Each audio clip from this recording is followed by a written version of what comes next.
Law ഫ്ലെയിമിൽ തന്നെ വെക്കണം.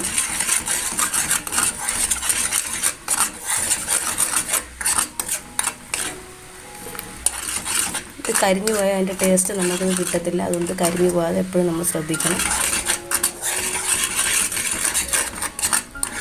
ബ്രൗൺ കളറായി കിട്ടുന്നുണ്ട്. ഇതിൽ കൂടെ ബ്രൗൺ കളറായി വരണം. അതിനുവരെ നമുക്കിങ്ങനെ ഇളക്കിക്കൊണ്ടിരിക്കാം. എപ്പോഴും പറയുന്നതാണ്, കരിഞ്ഞു പോകാതെ ശ്രദ്ധിക്കണം.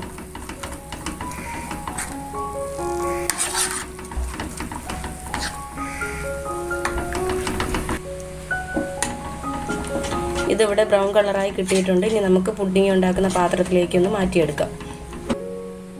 ഇത് നമ്മൾ പുഡിംഗ് ഉണ്ടാക്കുന്ന പാത്രത്തിലേക്കൊന്ന് മാറ്റിയെടുക്കുകയാണ്. പെട്ടെന്ന് തന്നെ ഇത് മാറ്റിയെടുക്കണം, അല്ലെങ്കിൽ കട്ടി പിടിക്കാൻ സാധ്യതയുണ്ട്.